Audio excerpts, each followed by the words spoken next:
السلام علیکم ورحمۃ اللہ وبرکاتہ۔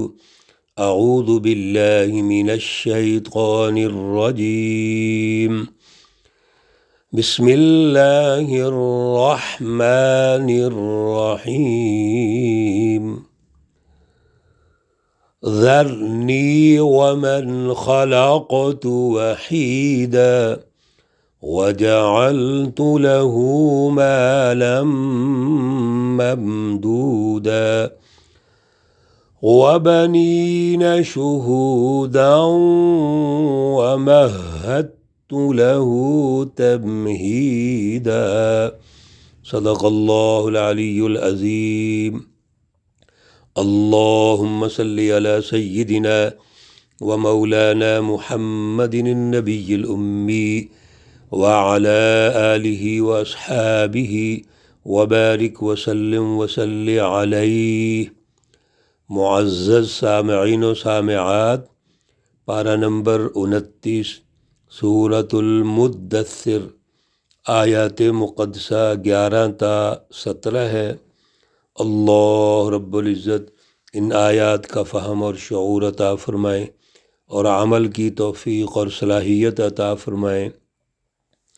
گزشتہ 2 دروس میں اللہ رب العزت کی بہت اہم رہنمائی جو رسول اللہ صلی اللہ علیہ وسلم کو دی گئی اور آپ کے ذریعے سے ہمیں دی گئی، وہ ہم سمجھ رہے ہیں۔ توجہ کی ضرورت ہے، غور و فکر کی ضرورت ہے۔ رسول اللہ صلی اللہ علیہ وسلم کا آغاز ہے مکی زندگی کا۔ اب آپ صلی اللہ علیہ وسلم کا جو مقابلہ ہے ایک ظلم کے نظام سے ہے، ظالمانہ مافیا ہے، سردار ہیں جنہوں نے مکہ میں ایک ظالمانہ نظام قائم کیا ہوا ہے، اور وہ رسول اللہ صلی اللہ علیہ وسلم کو برداشت نہیں کرتے۔ میرے عزیزو توجہ کیجئے، 40 سال تک آپ کو الصادق الامین کہنے والے، آپ کو امانت دار کہنے والے، آپ کے پاس امانتیں رکھنے والے اچانک دشمن بن گئے۔ جب اللہ رب العزت کا کلام مقدس نازل ہوتا ہے، رسول اللہ صلی اللہ علیہ وسلم کو ایک منصب پر فائز کیا جاتا ہے، تو وہاں پر ظلم ہو گیا۔ کلا ان الانسان لیطغی، یہ یطغی جو ظلم کا نظام ہے یہ انسان نے قائم کیا ہوا ہے، ابو جہل اور اس کے ایک اشرافیہ نے، اس طبقے نے جو پورا مافیا ہے، انہوں نے اس سوسائٹی پر ظلم کا نظام قائم کیا ہوا۔ اس کا خاتمہ کرنا ہے تو جماعت کی تیاری کی ضرورت ہے، جماعت سازی کی ضرورت ہے، لہذا 4 خلق اس جماعت میں ہونے چاہیے جو ہم سمجھ چکے ہیں۔ سب سے بڑی بات وَلِرَبِّكَ فَاصْبِرْ، آپ نے اس دوران مزاحمت نہیں کرنی، عدم تشدد کی پالیسی اختیار کیجیے، صبر کیجیے۔ اور صبر کا مطلب کیا ہے کہ اپنے مشن پر قائم رہیے، اعلیٰ جو پروگرام، اعلیٰ فلسفی ہے اس پر قائم رہتے ہوئے اپنی جد و جہد جاری رکھیے، لیکن جماعت کو محفوظ کیجیے۔ جماعت ضائع نہیں ہونی چاہیے، بلا وجہ کی مزاحمت نہیں ہوگی، بلکہ اپنے مشن پر ڈٹے رہیے۔ اور پھر اللہ رب العزت نے ارشاد فرما دیا کہ اے رسول صلی اللہ علیہ وسلم، یہ جتنے بڑے بڑے مافیاز ہیں، ظلم کا نظام جنہوں نے قائم کیا ہوا ہے، یہ ایک دن ڈھیر ضرور ہوں گے۔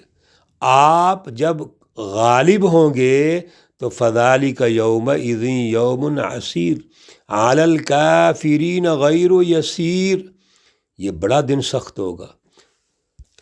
اور اگر یہاں سے یہ بچ بھی گئے تو اللہ رب العزت کا جو دن ہے یوم الدین، وہ بھی بہت سخت ہوگا۔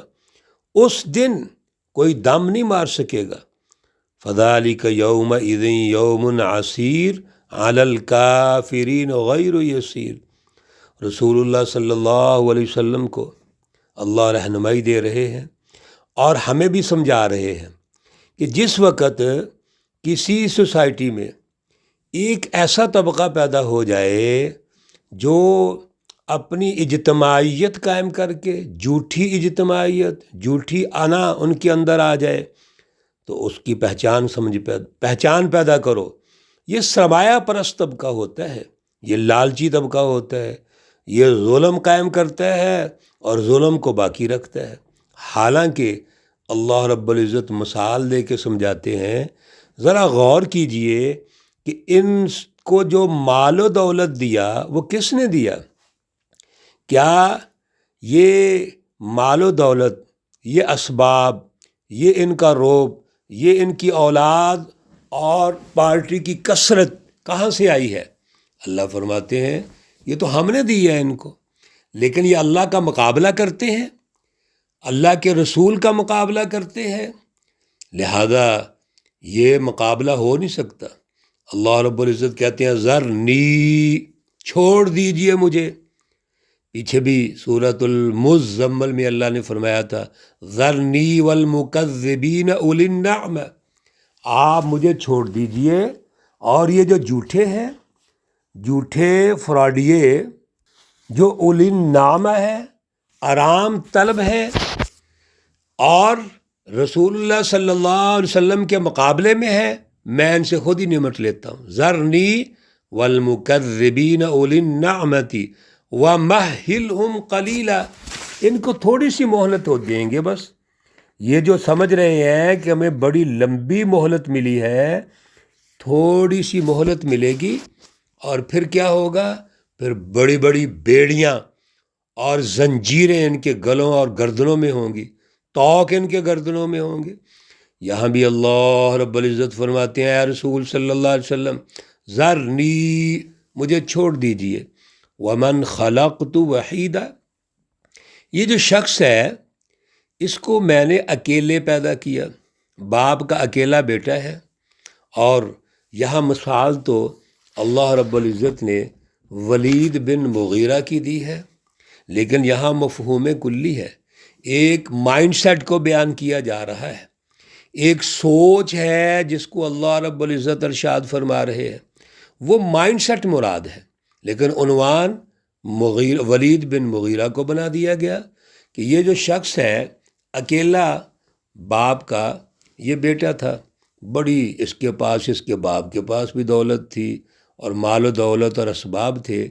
وَجَعَلْتُ لَهُ مَالًا مَمْدُودًا، پھر کیا ہوا کہ میں نے ان کے مال کو اور پھیلا دیا۔ ممدودہ، وہ کاروبار کرتا ہے اور کاروبار میں بھی اللہ رب العزت نے برکت ڈال دی، کاروبار بڑھ گیا، اس کا وسائل اس کے پاس آ گئے، قومی اور بین الاقوامی سطح کا کاروبار کر رہا ہے یہ، اور آگے بڑھتا چلا جا رہا ہے۔ اللہ کہتے ہیں میں نے اس کو عزت دے دی۔ پھر اور سوچئے وَبَنِينَ شُهُودًا، ان کو بیٹے مل گئے، اور بیٹے 10 بیٹے مل گئے اس کو۔ اللہ نے اس کو، آپ خود تو اکیلا تھا لیکن اللہ رب العزت نے اس کو 10 بیٹے دے دیے۔ 10 بیٹے دینے کے بعد یعنی اس کا ایک سماجی وقار ہو گیا، سیاسی روب ہو گیا۔ مکہ المکرمہ کے اندر اس ولید بن مغیرہ کا ایک سیاسی روب تھا۔ کیوں؟ اس کے جتنے بیٹے ہیں وہ بھی بڑے اعلیٰ سوچ رکھتے ہیں، کاروباری ہیں اور باقاعدہ اجتماعیت رکھتے ہیں۔ وَبَنِينَ شُهُودًا، بیٹے بھی ہیں اور بیٹے بھی اس کے پاس بیٹھے ہوئے ہیں، مل کے رہ رہے ہیں۔ آج بھی بڑے بڑے مافیاز کیا کرتے ہیں؟ جتنی کمپنیاں بنی ہوئی ہیں وہ سب یہی ہیں کہ انہوں نے اپنا سیاسی پریشر گروپ بنایا ہوا ہے۔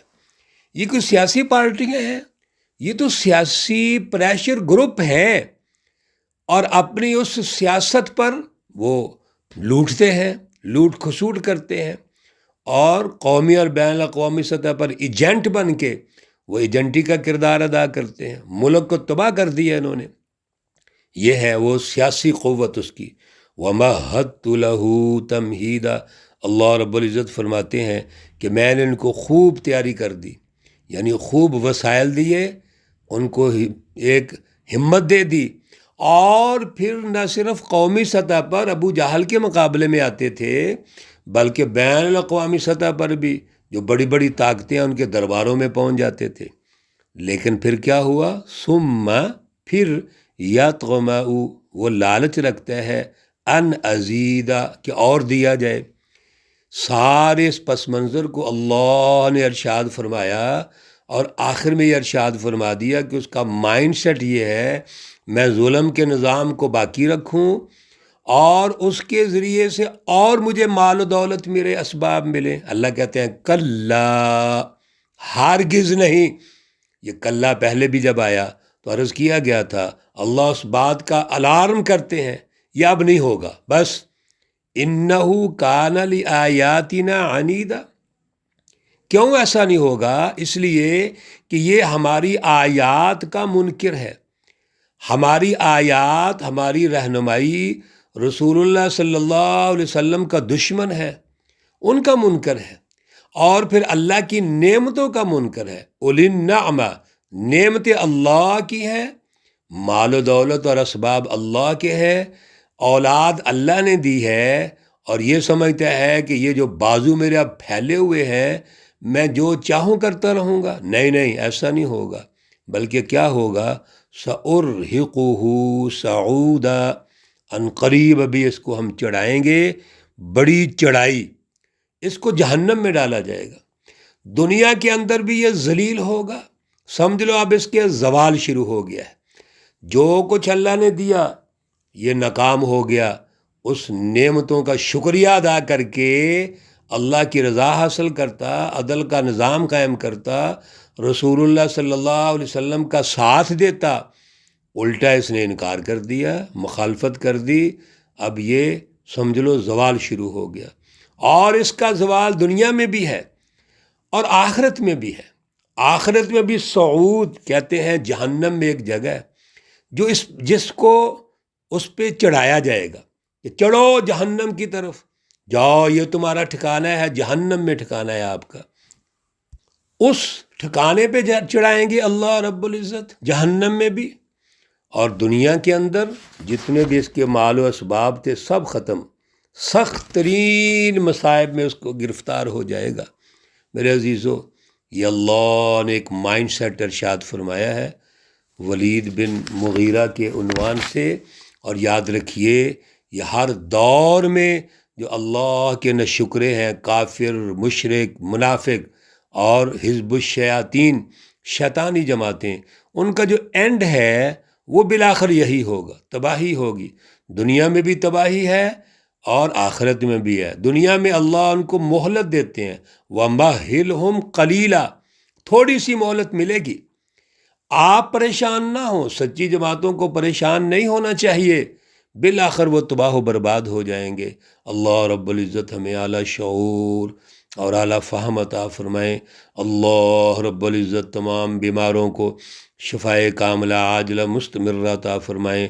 اللہ رب العزت تمام مرحومین و مرحومات کو جنت الفردوس میں اعلیٰ مقام عطا فرمائیں۔ ربنا تقبل منا إنك أنت السميع العليم وتب علينا إنك أنت التواب الرحيم، وصلى الله تعالى على النبي الأمي محمد وعلى آله وأصحابه أجمعين برحمتك يا أرحم الراحمين۔ السلام عليكم ورحمة الله وبركاته۔